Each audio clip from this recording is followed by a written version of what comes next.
अपने भगवत प्राप्ति में अगर कोई विशेष बाधा है तो भोग और संग्रह की इच्छा। जो हमें वस्तु प्रिय लगता है, ऐसा लगता है उसे हम सदैव अपने अधिक मात्रा में समीप रखें। जो व्यक्ति प्रिय लगता है उसको समीप, जो अनुकूल लगता है वो समीप। संग्रह करने की इच्छा और उसे भोगने की इच्छा, यही इच्छा ही भगवत प्राप्ति में सबसे ज्यादा बाधक है। मकड़ी अपने ही मुख से जाल फैलाती है और उसी में विलास करती है, फिर उसी में मर जाती है। ऐसे ही इच्छाओं का जाल फैलाता है विषय उपासक और उसी जाल में खेलता है, सुख का भाव रखता है और उसी में बार बार जन्म मरण का जाल फंस जाता है, नहीं निकल पाता। जो भोग और संग्रह में फंसे हुए मनुष्य हैं, उनकी प्रभु की तरफ दृष्टि ही नहीं हो पाती। इतना ही नहीं, वो इससे आगे समझ नहीं पाते इससे भी बड़ा कोई महान सुख है, ये तो भ्रमात्मक है, एक सच्चिदानंद सुख है। उनको ऐसा भाव ही नहीं आ पाता। इसलिए प्रभु कह रहे हैं, देखे हुए, सुने हुए, पढ़े हुए, भोगे हुए जितने ये भोग हैं, ये सब दुख प्रदान करने वाले हैं। त्रिगुणात्मिका माया का जादू है, इसलिए इनसे हटो। और जो इन सुखों को प्राप्ति कराने के उपाय बताए गए हैं वो भी सकाम हैं, इसलिए उनका भी त्याग करो। त्रैगुण्य विषयावेदा निस्त्रिगुण्य भवार्जुन। यहां परम सुख की महिमा बताने के लिए प्रभु कह रहे वेदों की अवहेलना नहीं करें, क्योंकि वेद चतुर्वैद्य हैं। सकाम औषधि दे करके, सकाम भाव रूपी औषधि दे करके अंततो गत्वा उन्हें निष्काम में ही उनको लाना आंतरिक भाव है। जैसे कोई व्यभिचार में प्रवृत्त है तो उसे ब्याह की सीमा में कर देना। आप ऐसे बहुत से ऐसे उपायों के द्वारा जीवों की मनोवृत्ति की जो स्वतंत्रता में पापाचरण करने के भाव, उनको शास्त्र शासन में लेकर सीमित करके निष्काम भाव में चलाना है। प्रभु कह रहे निर्द्वंद्व, कल चर्चा हुई थी, जब तक आप निर्द्वंद नहीं होंगे तब तक आपका सम्मोह भाव नष्ट नहीं होगा। एक सम्मोहन बाण होता है, जैसे सम्मोहन बाण चल जाए तो आप आपे में नहीं रहेंगे, बाण चलाने वाला जैसा संकल्प किया वैसा ही होंगे। ऐसे ही ये द्वंद्व सम्मोहित करते हैं। जैसे कोई प्रशंसा अपनी करे तो सम्मोहित, बहुत अच्छा आदमी, ये अच्छा लगेगा, अनुकूलता लगेगी, और कोई निंदा करे तो प्रतिकूलता, द्वेष, दोनों में सम्मोह हो गया। द्वंद्व से सम्मोह होता है। जो निर्द्वंद हो जाता है वह सुखपूर्वक संसार से तर जाता है।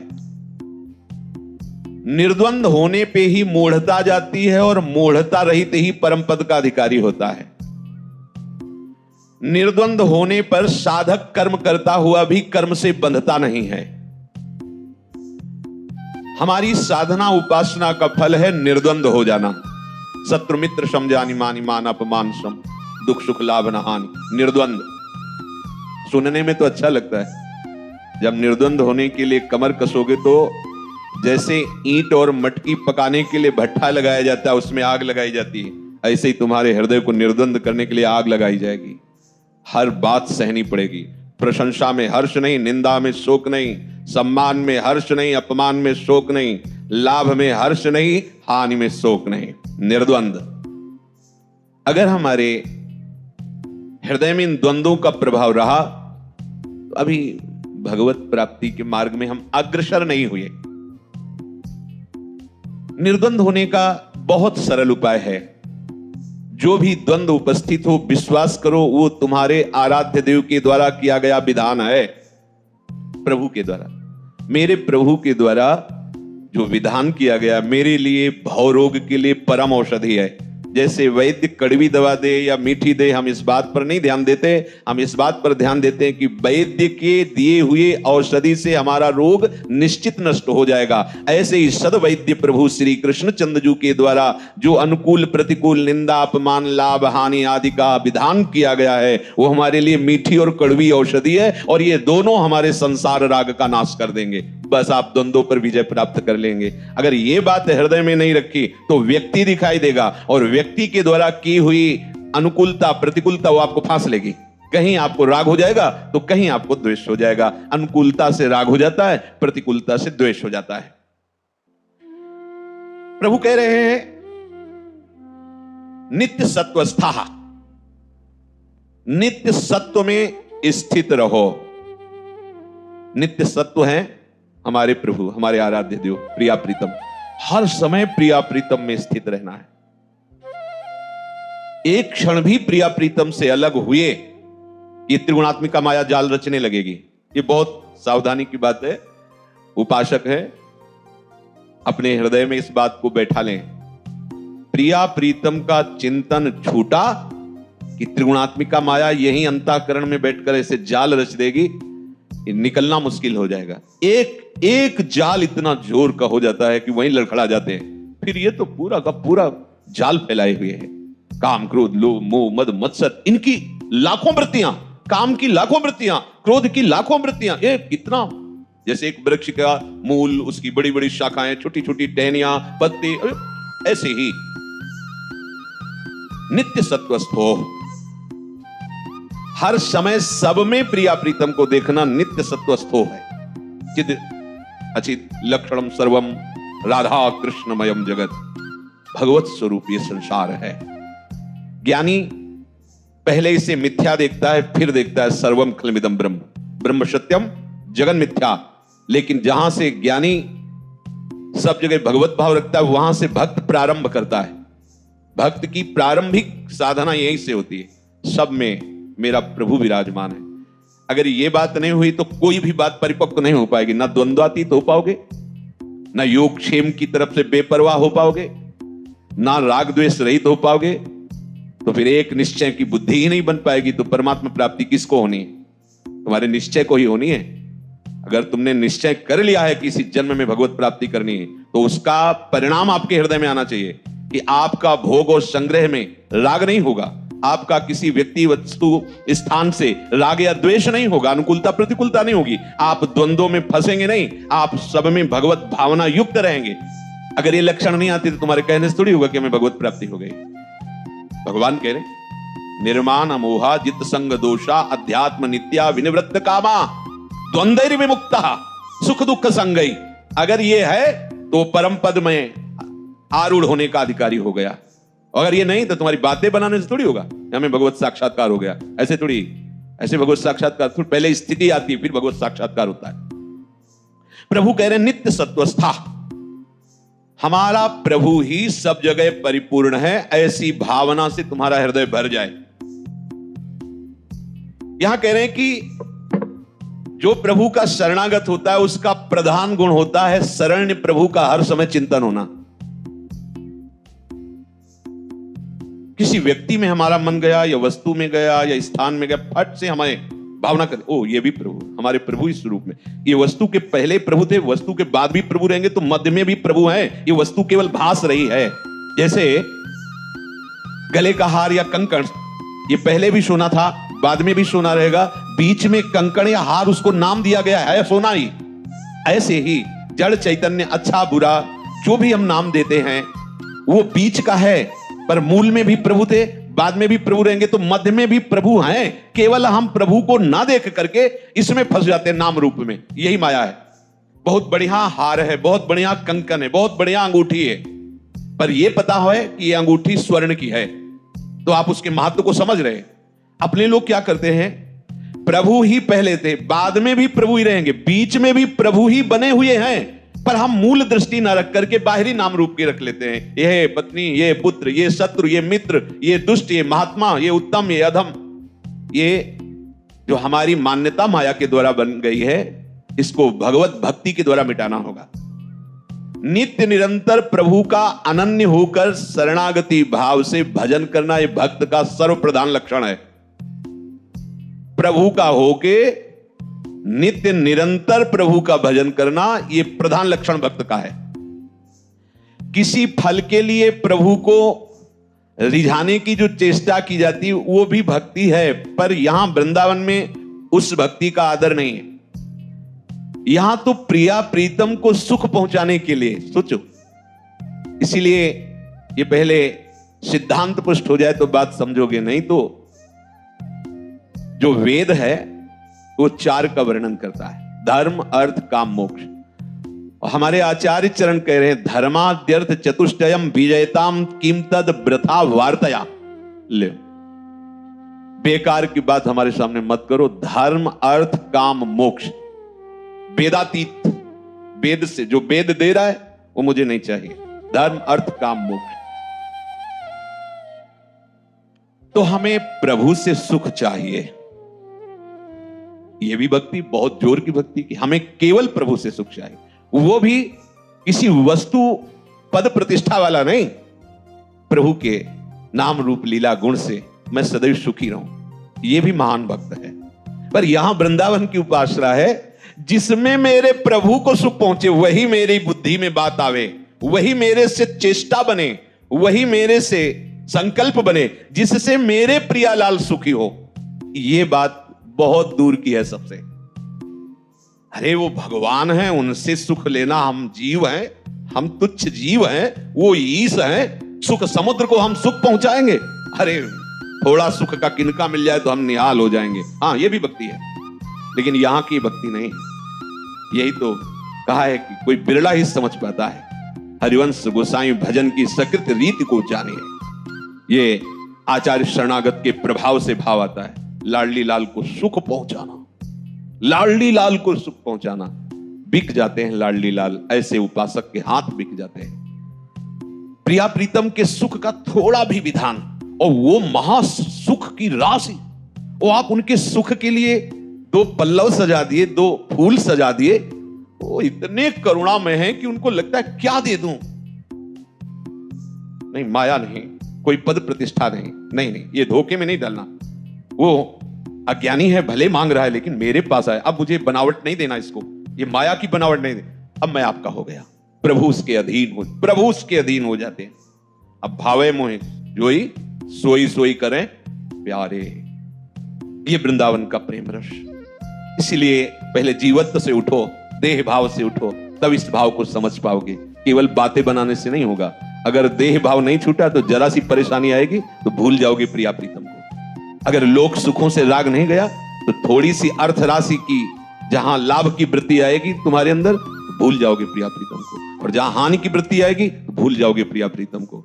क्योंकि सुख का विधान तुम्हारे दिमाग में लौकिक वस्तुओं से है तो भूल जाओगे प्रिया प्रीतम। इसलिए ये काट जरूरी है। ये काट हो जाए तो आचार्य शरणागति से वो रस आ जाएगा, जिससे मन मन की रुचि जानी नेह विधि। अरे कैसे तुम्हें बताए, एक बार निकलो, इस जाल से निकलो, शरीर राग से एक बार निकलो, महान सुख बरसती रहती है श्री। हम कैसे, तो मतलब वाणी की सामर्थ्य नहीं कि वो बात हम बता सके। बरसती रहती, सुख की उबाल आती रहती, हृदय ऐसे नाचता है महारानी जुम का आश्रय हो जाने से। कैसे बताए, कोटि ब्रह्म सुख भी न्योछावर है इनकी मंद मुस्कान पर।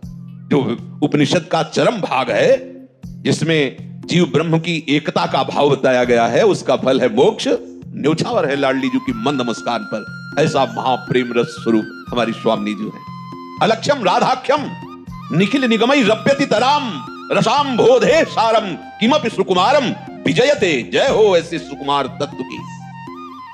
पर वहां तक पहुंचने के लिए इस जाल से हटना पड़ेगा। वो ही विधान बनाएंगी, शरणागत हो वही विधान, वही तो सुनवा रही। जो अपने सुख के लिए प्रभु का भजन करता है वो भी भक्त है, ऐसा नहीं कहा जा सकता कि वो भक्ति नहीं।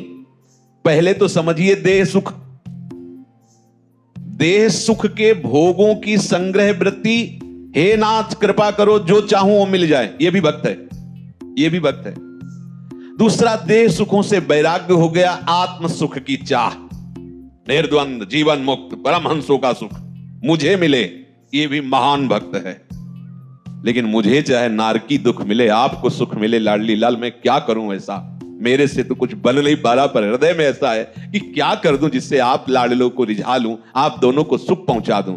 ये है यहां का जो उपासना का स्वरूप। ये यहां अगर सीधे इसकी चर्चा हो तो पल्ले ही नहीं पड़ेगी, केवल बातें बनाना आ जाएगा। आप भी ये बातें बोलेंगे, लेकिन स्थिति ना होने के कारण दशा बहुत नीचे की दिखाई देगी, बहुत निम्न। इसीलिए जैसे कोई बहुत बातें बनाता है तो हमें लगता है कि बातों से प्रीति नहीं होती। तुम नाम जप करो और सिद्धांत से चलो तो बातें बनाने की जरूरत नहीं, तुम्हें स्थिति आ जाएगी। नहीं, जब परीक्षा का समय आएगा तो स्थिति ना होने पर फिर आप डगमगा जाओगे पक्का। परीक्षा का तात्पर्य होता है माया का आक्रमण। जब उसका आक्रमण होगा, जिस देश से बहुत प्यार करते हो इसी में तुम्हें भयानक रोक दे दिया जाए, अब मुस्कुराओ, लाडली जी के पास जाना है। अगर रो दिया, डिस्टर्ब हो गए, भजन छूट गया, कैंसर, दिल फेल, किडनी खराब, तो होगा ही, नासवान है, मरना है, ठीक है, एक बार मरना है, तिथि पक्की है, तारीख पक्की है, जाना है। ब्याह की तारीख पक्की होने पर कैसा लगता है? जब किसी का ब्याह तय हो जाता है कैसा लगता है? वो पुलका पुलका घूमता है किसी नासवान प्रीतम की प्राप्ति के लिए। और हमारा तो गुरुदेव ने अविनाशी प्रीतम से पाणी ग्रहण करा दिया है। अब वो तिथि पक्की हो गई कि अब इस घर से जन्म जन्म के लिए हट करके अपने प्रीतम के पास जा रहे हो। अब क्या शोक? ये कैंसर, ये किडनी फेल होना, ये दिल फेल होना या बड़े बड़े रोग आना, मानो पालकी आई है प्रीतम के पास ले जाने के लिए। हमें खुशी होना चाहिए कि हमें डिप्रेशन में पहुंच जाना चाहिए? और डिप्रेशन में पहुंच गए, क्यों? क्योंकि स्थिति नहीं तो बात बनाने से थोड़ी बात बनेगी। बातन प्रीति न हो सकीरी, ये बातों से थोड़ी बात बनेगी, समझो। केवल प्रभु की प्रसन्नता के लिए भजन करना। हम राधा बोलते हैं प्रीतम की मुस्कुराहट देखने के लिए, और श्याम बोलते हैं प्रियाजू की मुस्कुराहट देखने के लिए। इसलिए युगल मंत्र, युगल नाम जप करते हैं इनकी प्रसन्नता के लिए। ये हमारी उद्धार की साधना नहीं। हम युगल नाम, युगल मंत्र जपते हैं युगल को सुख प्रदान करने। हम गाते हैं, नाचते हैं इनकी सुख के लिए। अपना अस्तित्व भूल जाना, ये हमारी उपासना का रंग है। पर यहां तक चलने के लिए पीछे बहुत कुछ है, उसे छोड़ना होगा। जैसे जीवन धारण करने के लिए श्वास लेना अनिवार्य है, ऐसे ही इस मार्ग के पथिक को श्यामा श्याम का नाम जप करना अनिवार्य है। श्वास छूटी मर गए, नाम छूटा पतित हो गए। हानि हरिवंश के नाम अंतर परे, लाभ हरिवंश। पकड़ो इस बात को। सोते जागते, उठते बैठते, खाते पीते, प्रत्येक क्रिया करते श्वासोच्छ्वास की भांति तुम्हारा नाम चलना चाहिए। कभी भी इसमें विश्राम की स्थिति नहीं आनी चाहिए नाम में। 4 घंटे हो गए, जबान दर्द, कोई कहते हैं कि जबान दर्द करने लगती है, माथा दर्द करने लगता है। हम मानते हैं ऐसा होता होगा क्योंकि आपने विषयों में अपनी ऊर्जा शक्ति खत्म कर दी है, मानते। लेकिन इसी से पुनः ऊर्जा शक्ति आ जाएगी, इसी से आप में सामर्थ्य आ जाएगी। नहीं तो जबान प्रपंच की बातें करते हुए कभी थकती है क्या? कभी आपको लगता ही नहीं कि मैंने बात की है? 4 घंटे बात कर। कितने लोग ऐसे होते हैं कि वो गोंद की तरह चिपक जाते हैं, हटना चाहो तो भी बात, मतलब ऊब करके या तो डांटना पड़ेगा या तो हटना पड़ेगा। वो बातें नहीं खत्म, उनकी जबान नहीं दर्द कर रही। तुम्हें राधा राधा बोलने से जबान दर्द। कितना प्रपंच 24 घंटे सोचते रहे, कभी सर दर्द नहीं किया। श्री जी का नाम जब किया, माना कि ये माया आपको ऐसा आभास कराएगी, पर आप घबराना नहीं, महामंगल हो जाएगा, बड़ी सामर्थ्य आ जाएगी। ये छोटी मोटी बातों को लेकर भजन में कि अब इतना जब किया तो ऐसा, बोले ज्यादा भजन करने से दिमाग खराब हो जाता है। ज्यादा प्रपंच चिंतन करने से दिमाग खराब होता है। आज तक कोई भजन में पागल हुआ है? अस्पताल ले गया भाई और वहां डॉक्टरों ने साबित कर दिया कि इसका दिमाग खराब हो गया। आज तक एक बताना उदाहरण। हाँ, तुम्हारे दिमाग के परे उनका दिमाग पहुंच गया, इसलिए तुम उन्हें को पागल समझते हो और वो तुम्हें पागल समझते हैं। जैसे कोई कूड़ा करकट बटोरते नजर आवे तो आप कहोगे ना पागल है। भगवत विमुखता से जो भी तुम संग्रह करते हो सब कूड़ा करकट है, और वो उसको महत्व दिए हैं तो तुम उसका त्याग कर रहे हो, तो उनको लगता है ये पागल है, इसको छोड़ के जा रहा है। और अपने को लगता है ऐसी महामहिम जो हमें प्रियालाल की प्रेम राशि का मार्ग मिला, उसको छोड़ करके ये पागल, उनकी नजर में वो पागल, उनकी नजर में वो पागल। भजन करने में ऐसी महामहिम ज्ञान शक्ति जागृत होती है जो ब्रह्मा जी को नहीं प्राप्त है। मान लीजिएगा, वो महिमा, वो सामर्थ्य ब्रह्मा जी को भी नहीं प्राप्त है। एक भक्त है जो ठाकुर जी को दुलार करके उनके साथ खेलता है, वही ब्रह्मा जी जब देखते हैं कवल लिए हुए बंसी फेट में कांप जाते हैं जब वैभव देखते हैं। भक्त तो नहीं कांपता ना, उनसे लड़ जाता है। मान लो उनके सखाजन उनसे लड़ जाते है ना, इनका श्रेष्ठ सामर्थ्य, ब्रह्मा से भी श्रेष्ठ सामर्थ्य उनकी है।